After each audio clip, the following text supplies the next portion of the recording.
For 3 centuries, the Vex Imperium had carved a bloody path across the stars. Their sleek obsidian ships would appear without warning in orbit above unsuspecting worlds. The pattern never varied: a demand for submission, followed by the systematic culling of any who resisted. Those who survived became servants, resources to be harvested and discarded. 57 species had fallen to the Vex, 57 civilizations reduced to ruins or vassalage. The Vex didn't conquer for territory or ideology. They conquered because they could, because it amused them to watch lesser beings grovel. When they discovered Earth in 2187, they expected the same outcome as always. They were wrong. The first Vex fleet arrived during Earth's annual Unity Day celebrations.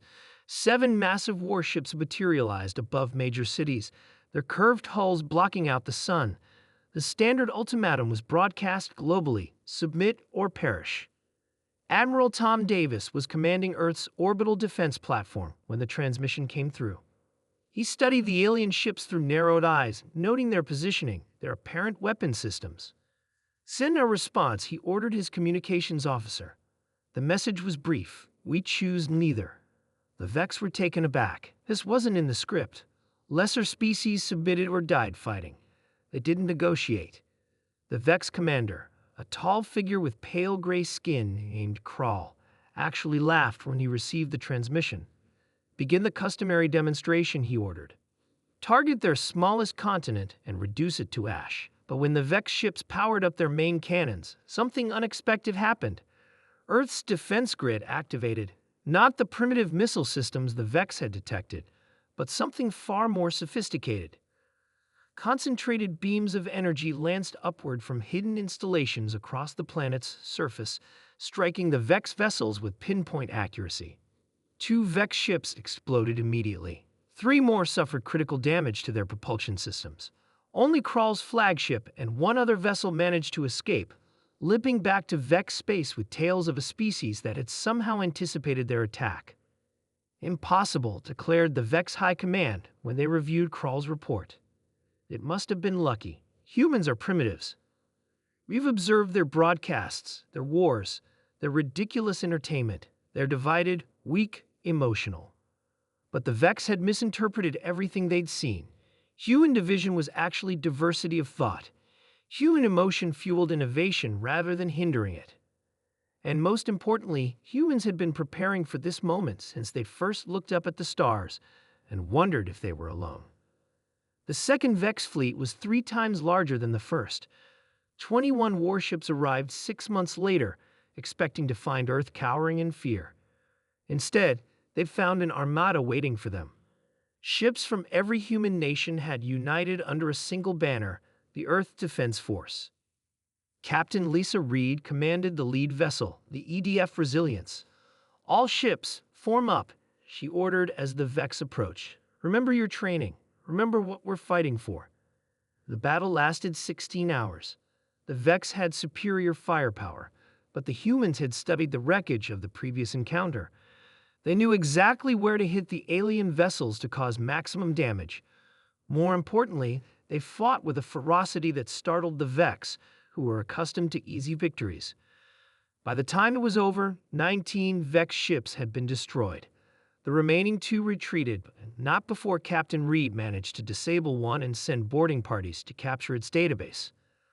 What the humans found shocked them. Records of hundreds of worlds subjugated or destroyed, species eliminated for sport, civilizations reduced to slave labor. The Vex hadn't just been conquerors. They had been galactic predators, feeding on the suffering of others. We can't just defend Earth anymore, Reed told the United Earth Council when she presented her findings. There are others out there who need our help. The Council agreed.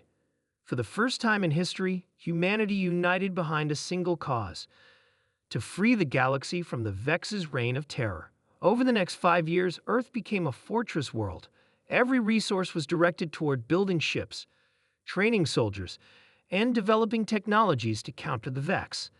They also sent out stealth probes to contact other subjugated species, offering them something they hadn't known in generations: hope. When the Vex returned with their largest fleet yet, 100 ships strong, they found not just Earth waiting for them, but a coalition of former victims who had secretly armed themselves with human technology. Admiral James Wilson stood on the bridge of the EDF Retribution, watching as the Allied fleet moved into position. Representatives from 12 formerly conquered species served alongside his human crew. "This isn't just about survival anymore," he told them. "This is about justice." The battle that followed would later be known as the Liberation of Sol. The Vex, confronted with united resistance for the first time in their history, faltered. Their tactics had always relied on terror and overwhelming force against isolated opponents. They had no strategy for dealing with a coordinated defense by multiple species fighting as one. The coalition lost many ships and brave souls that day, but when the dust settled, the Vex Armada had been decimated. Only a handful of vessels escaped to carry word back to the Imperium. The predators had become prey. In the years that followed, humanity led a campaign to free world after world from Vex control. Each liberated species joined the growing alliance, adding their unique abilities and perspectives to the fight. The Vex, who had never bothered to innovate because conquest had always been easy, found themselves outmatched at every turn. 10 years after first contact, a human-led coalition fleet arrived at the Vex homeworld. They expected a final desperate battle. Instead, they'd found a civilization in chaos. The Vex leadership had collapsed, their military fractured by infighting and desertion. Admiral Wilson offered them terms: immediate cessation of all hostilities, reparations to damaged worlds, and submission to an intergalactic tribunal for their crimes. The Vex Imperium, which had terrorized the galaxy for centuries, surrendered without firing a shot. As Wilson later remarked to the Coalition Council, "They never understood us.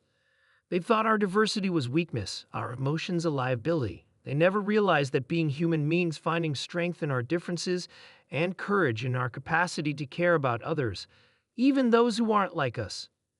The galaxy would never forget how the bullies of the cosmos had finally met their match in a species that refused to be victimized and refused to let others suffer when they had the power to help.